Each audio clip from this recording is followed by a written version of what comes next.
Sveiki visi! Jūs žiūrite kanalą Bitai ir Baitai. Šiandien mes padarysime judėjimo mechaniką. Prieš pradedant, prašau paspauskite mygtukus like ir subscribe.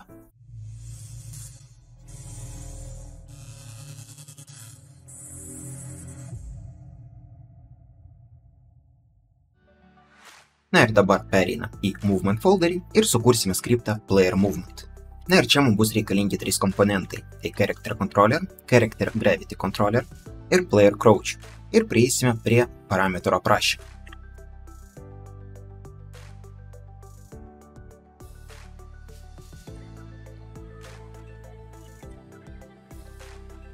Tai pas mus bus ėjimo greitis, bėgimo greitis, greitis pritūpus ir pagreitis, kai mes esame ore. Sukursime papildomą Vector 3 kintamąjį ir pasakysime, kad tai pas mus bus Last Horizontal Velocity. Jis bus reikalingas tam, kad kai mes pašoksime, kad mūsų pagreitis liktų ir kad mes galėtume jį po truputį keisti, naudojant tą Non-Grounded Acceleration. Ir taip pat aprašysime komponentus. Ir iškart galima aprašyti Validate.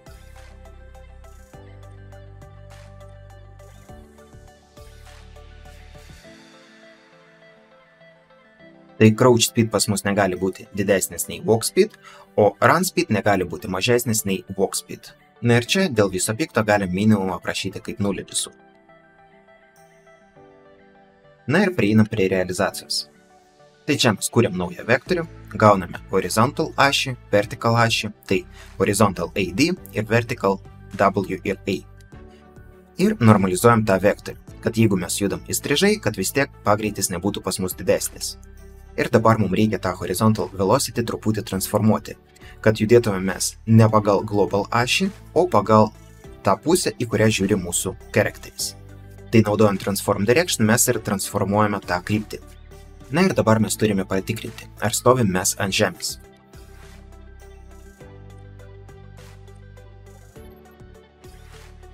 Tai jeigu mes stovim ant žemės, tai mes galim būti pritūpus, galim tiesiog eiti ir galim bėgti. Tai priklausomai nuo mūsų būsenos mes ir padauginsim iš atitinkamo greičio. Jeigu mes pritūpiam, dauginam iš Crouch Speed, jeigu mes spaudžiam mygtuką bėgti, tai tarkim Left Shift'ą, tai dauginam iš Run Speed ir visais kitais atvejais mes tiesiog dauginam iš Walk Speed.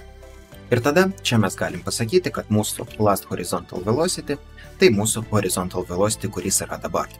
Priešingu atveju, jeigu mes nestovim ant žemės, tai mes prie Last Horizontal Velocity pridėsime mūsų kryptį, paimsime Non-Grounded Acceleration ir padauginsim jį iš Time Delta Time. Na ir toliau atliksim judėjimą, tai paimsim Last Horizontal Velocity, vėl jį padauginsim iš Time Delta Time ir perduosime funkciją Move. Tik mums reikia pažiūrėti, ar neįsitrenksim mes kažkur.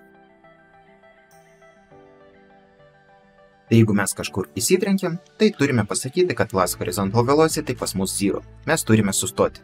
Aišku, čia galima būtų padaryti sudėtingiau. Pažiūrėti, kur mes įsitrenkiam. Jeigu įsitrenkiam ne tiesiai į sieną, o kažkaip kampu į sieną, tai turime truputį prisistabdyti. Bet kol kas paliksim taip.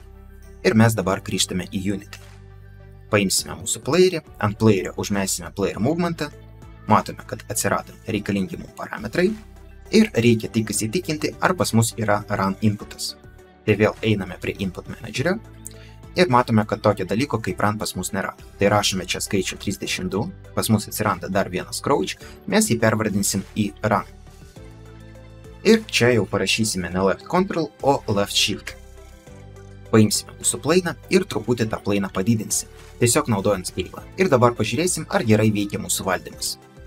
Tai kaip matote, aš galiu pažiūrėti į visas pusės. Galiu vaikščioti, galiu paspausti Shift ir bėgti, galiu atspausti Shift ir jau nebėgsiu, galiu paspausti Ctrl ir kaip matote, dar lėčiau judėsiu. Galiu pašokti ir jeigu aš atleisiu visai valdymą, vis tiek mano playeris judės tol, kol nenusileis ant žemės. Tai kaip matote, viskas veikia. Tik pas mus liko galimybė bėgti atgal. Galim tą dalyką ištaisyti. Pasakysime, kad čia pas mus ateina inputas. Ir toliau mes tą inputą ir transformuosime. Ir bėgti mes galėsime tik tokiu atveju, jeigu pas mus inputas Z ašis yra teigiamas. Tai reiškia, mes bėgam į priekį. Tai dabar aš spaudžiu Shift'ą. Jeigu aš paspausiu W, matom, bėgam į priekį.